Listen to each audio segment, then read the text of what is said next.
السلام علیکم ورحمۃ اللہ وبرکاتہ۔ 20 ذی الحجہ اور بات کریں گے آج پھر حضرت جلال الدین رومی کی علمی خدمات پر صرف 5 منٹ کے مدرسے میں۔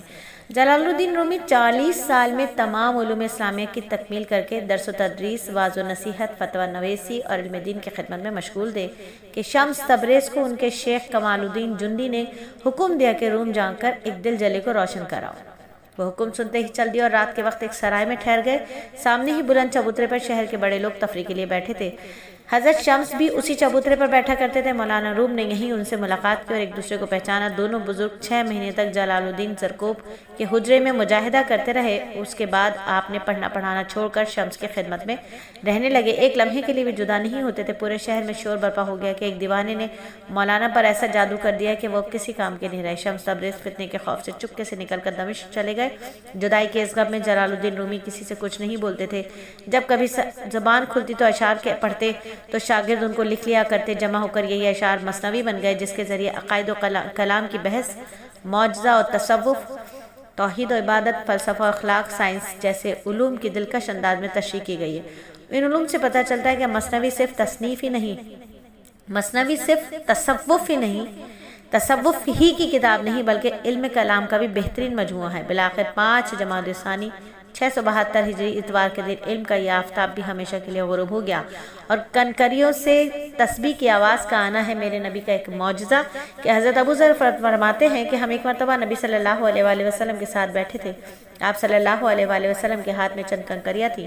اچانک ان سے تسبیح کی آواز آنے لگی جس کو ساری مجلس سن رہی تھی۔ آپ صلی اللہ علیہ وآلہ وسلم نے وہ کنکریاں بار بار حضرت ابو بکر، حضرت عمر، حضرت عثمان کے ہاتھ میں دی تو ان کے ہاتھوں میں بھی تسبیح پڑتی رہتی، لیکن جب ان کے علاوہ لوگوں کو دی جاتی تو کنکریوں سے تسبیح پڑھنا بند کر دیا اور مسجد میں جاتے ہوئے جماعت کا ارادہ کر لینا کہ نبی صلی اللہ علیہ وآلہ وسلم نے فرمایا جو شخص اچھی طرح وضو کرے پھر مسجد میں نماز کے لیے جائے، وہاں پہنچ کر معلوم ہو کہ جماعت ہو چکی، پھر بھی اس کو جماعت کی نماز کا ثواب ہوگا اور اس ثواب کی وجہ سے ان لوگوں کے ثواب میں کچھ کمی نہیں ہوگی جنہوں نے نماز جماعت سے پڑھی تھی۔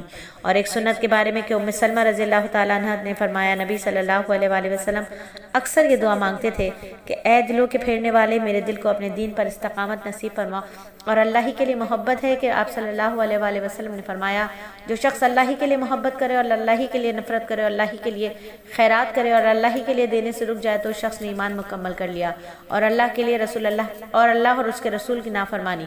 قرآن میں اللہ تعالیٰ فرماتا ہے جو شخص اللہ اور اس کے رسول کی نافرمانی کرے وہ اس کی مقرر کردہ کی ہوئی حدوں سے آگے بڑھے گا تو اللہ تعالیٰ اس کو آگ میں داخل کر دے گا جس میں وہ ہمیشہ رہے گا اور اس کو ذلیل و رسوا کرنے والا عذاب ہوگا۔ اللہ ہمیں دارین کی رسوائیوں سے بچا، اللہ ہمیں دنیا اور آخرت کی رسوائیوں سے بچا، عزت عطا فرما۔ اور دنیا کے بارے میں قرآن میں اللہ فرماتا ہے اے لوگو بے شک اللہ کا وعدہ سچا ہے تو کہیں تم دنیاوی زندگی میں دھوکے میں نہ ڈال دے اور تم کو دھوکے باز شیطان کسی دھوکے میں نہ ڈال دے۔ یقیناً شیطان تمہارا دشمن ہے، تم بھی اپنے دشمن کو سمجھو اور اپنے گروہ کے لوگوں کو اس لیے بلاتا ہے کہ وہ بھی دوزخ والوں میں شامل ہو جائیں اور قیامت کے دن منہ پر مہر لگا دی جائے گی۔ نبی صلی اللہ علیہ وآلہ وسلم نے فرمایا تم گنہگار لوگ جب قیامت کے دن پیش ہوں گے تو تمہارے منہ پر مہر لگا دی جائے گی اور آدمی کی سب سے پہلی چیز جو بات کرے گا وہ ان کی ران اور ہتھیلی ہوگی۔ اور انار سے علاج کے نبی صلی اللہ علیہ وآلہ وسلم نے فرمایا انار کو اس کے اندرونی چھلکے سمیت کھاؤ کیونکہ یہ معدے کو صاف کرتا ہے۔ علامہ ابن قیم رحمۃ اللہ علیہ فرماتے ہیں انار جہاں معدے کو صاف کرتا ہے وہیں پرانی کھانسی کے لیے بڑا کارآمد پھل ہے۔ نبی صلی اللہ علیہ وآلہ وسلم نصیحت فرماتے ہیں لوگوں کو اچھی باتوں کا حکم کرو اور بری باتوں سے روکو ورنہ قریب ہے کہ اللہ تعالیٰ تم پر اپنی طرف سے کوئی عذاب نازل کر دے اور تم دعا کرو تو تمہاری دعا قبول نہ ہو۔ برائی سے روکنا بھی ضروری ہے، نیکی کا پھیلانا بھی ضروری ہے۔ اللہ رب العزت ہمیں ان لوگوں میں چن لے، ان لوگوں میں قبول فرما لے جو لوگوں کو نیکی کی طرف بلاتے ہیں، برائی سے روکتے ہیں اور ایک اللہ کی عبادت کرتے ہیں۔